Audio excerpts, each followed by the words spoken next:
To become a developed country, many believe that a crucial requirement is the development of infrastructure or facilities. This is because, with infrastructure, we can move around, shop, hang out, and more.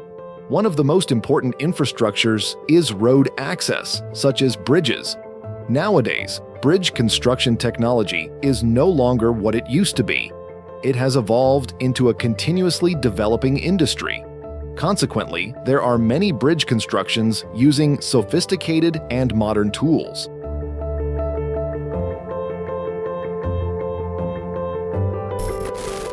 One example comes from Japan with the construction of bridges over flowing water. Building bridges that intersect river flows is essential to connect one landmass to another, shortening travel distances. Shorter distances mean faster travel and, of course, greater efficiency. The bridge construction process is highly complex. It all starts with the inspection of steel plates, which will form a solid foundation because they can interlock with each other. After the inspection is complete, all these steel plates are assembled into a super tall unity forming a tube. This steel tube is then placed in the river using a crane ship. Once positioned correctly, the steel tube begins to serve as the foundation for the bridge's pillars. In creating the foundation for the bridge pillars, the steel tube is first filled with fill material and divided into 2 layers. The inner layer is dug deeper and then filled with concrete until the bridge's pillars are completed. After the pillars are finished, the work shifts to filling the giant bridge columns with the help of a crane ship. Atop the bridge pillars, several workers have the task of positioning them more accurately. Here, of course, all workers must be careful not to get their hands caught in the bridge columns. If caught, the hand is automatically lost. Once the position is right, the workers connect the pillars and the bridge columns. Then the construction of the bridge body begins, inch by inch. For each specified length completed, the construction workers also secure the bridge body plates with a steel rope that is continuously tightened. The weight of this steel rope can reach 5 to 15 tons depending on the length used. Therefore, whenever this rope is pulled, the part of the bridge being worked on must be cleared of workers. No one would want to be hit by such a steel rope.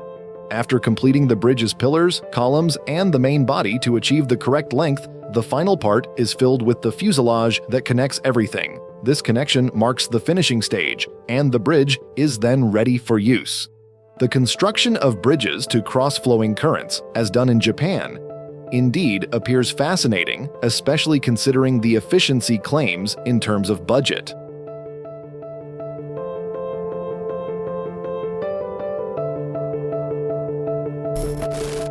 Next, there's a unique method called the power crane. As the name suggests, this method relies on a giant tower crane as the main support for bridge construction. Unlike typical cranes mounted on heavy machinery or a ship, this crane is loaded onto a very tall tower. In this method, the first step is to build the tower. The construction process starts from the foundation at the edge of the coast. Once the foundation's form is complete, it's flooded to make it float and then towed by a ship. In the middle of the sea, using precise calculations, this foundation is positioned just right. Once in position, 2 legs of the crane tower are gradually built on this foundation using massive iron pipes. When this foundation is perfected, it will form a specific shape. After the foundation is complete, the crane legs start being constructed, with their height continually increased until reaching the target.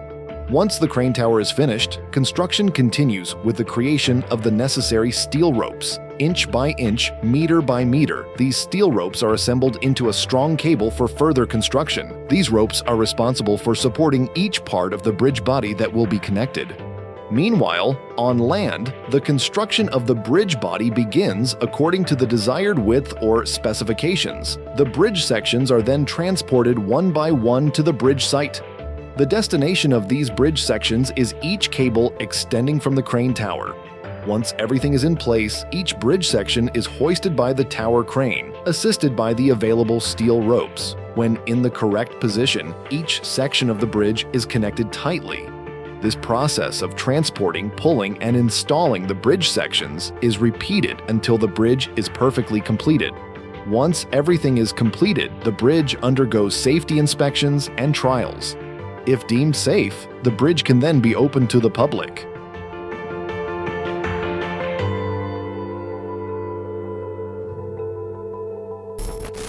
Besides the two advanced methods previously mentioned, there is another equally sophisticated technique known as pile driver and caisson. This method begins by inserting an iron pillar into the water using heavy machinery. Each pillar is then sealed, marking the spot where the foundation process and subsequent construction will continue. To proceed with bridge construction, we now turn to the caisson method, which is divided into two types: open and pneumatic. The open caisson method starts with constructing a caisson on land. Afterward, the caisson is floated and towed to its intended position, then sunk. The height of this caisson is gradually increased until it reaches a sturdy elevation to serve as a foundation. The completed foundation is then gradually connected with the bridge body. Unlike previous methods where bridge installation relied on cranes lifting the bridge body, this method utilizes a tool called a working chamber. As it appears, the working chamber is a series of robust steel structures used to transport the bridge body. Each time it reaches a checkpoint of the previously planted iron pillars, this working chamber is either extended or moved. With each extension, there's an inspection of the specifications to assess the material strength and the alignment of positions from one checkpoint to another. The method of connecting little by little, which is the main principle of this technique, is indeed time-consuming. However, surprisingly, it is considered the most mature method for constructing suspension bridges longer than average. And that wraps up today's video. See you in the next one.